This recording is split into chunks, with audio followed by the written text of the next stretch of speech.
For years, losing weight has been sold as something you need to suffer for, using tons of willpower and motivation. Work out a ton, eat next to nothing, keep trying harder, fail, then repeat. But the truth is actually way different. Did you know that just moving around burns more fat than 2 hours at the gym? Weight loss isn't some mystery or magic. And it's not just for those born lucky. Once you get how it all fits together, losing weight becomes something you can expect and handle. It's not all genetics or throwing money in the form of instructors and fad diets and herbal teas. So why does something so basic feel so hard? The only rule that counts. While your body uses calories, it burns them for various purposes. However, when you take fewer calories than you burn, it creates a deficit, which begins to convert your fat into energy. This all has to do with a balance between energy in equals calories you consume. Energy out equals calories you burn just by living. If you consume fewer calories than you burn, you will lose fat. Nothing in tea form can alter this. Nothing in pill form will help you with this. All else, from diets to exercise, from fasting to cutting out carbs, from increasing your protein intake, these are all ways of adjusting this. Why losing weight can feel like a struggle. It's all about biology. For a long period, it was common to starve rather than become overweight. Therefore, our body adapted to protect our fat in order to survive.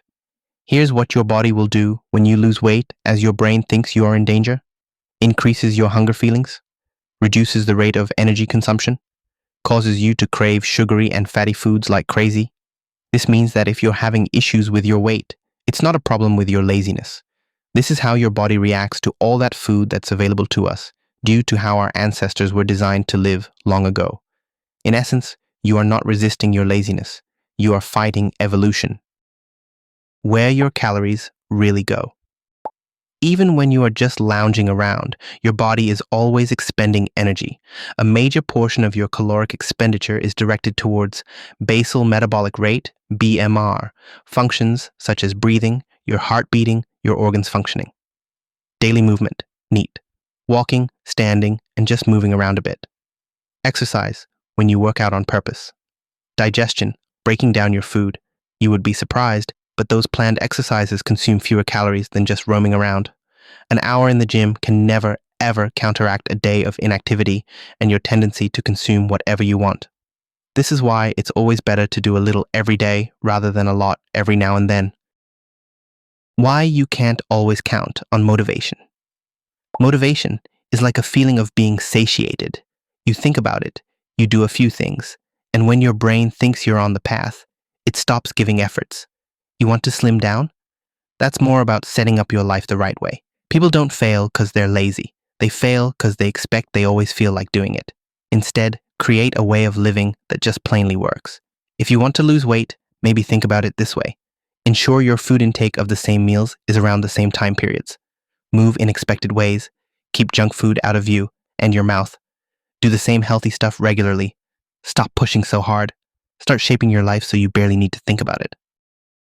Strategies to easily start. Gradually try to make the shift toward minimally processed foods. We often don't realize how overly processed some foods are. Even yogurt cups and most protein-flavored shakes are heavily processed. Avoid junk foods like these as well as high-carb junk foods. Yes, even that mayo-dosed salad counts as junk food. You must stop snacking on high-calorie foods. Most snacks are high in carbs and have almost no nutrition at all. Besides, most snacking is caused by boredom or thirst. Avoid small, tricky habits like these. One of the most underrated tricks is drinking plenty of water. It may sound counterproductive, but drinking enough can actually reduce hunger and water retention as long as one avoids high-calorie beverages, soda, juice, milkshakes, etc. You can also utilize low-calorie swaps like low-fat cheese, keto bread, cauliflower rice, and peanut butter powder. Another way may be to use zero-calorie condiments and spices. This is an efficient way to eat those veggies. One should be careful, however, to avoid overuse to deter urges. Maybe consider intermittent fasting. Use 4 to 8 hour intervals to manage hunger pangs. This way you teach your body to make do with the new caloric intake. Keto diets are also an effective method, but intermittent fasting is the best one for you to get started with as a beginner.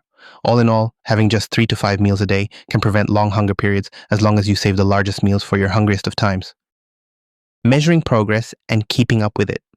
Measuring progress is fundamental to ensuring those pounds that you lost don't come back. Taking progress photos and weighing yourself every week would be of a lot of help if you plan to accomplish this aim. Although, it should also be noted that your weight fluctuates every day due to water retention and your intake of food. In other words, concentrate on the average. By keeping oneself in a calorie deficit, food intake is less than the food consumed and fats are lost. So, all things considered, it's really just getting yourself in a routine of sorts and keeping a check on your diet. Just look out for what goes in and you're all set. So go on and get those calories burnt. As always, it's really not that hard though.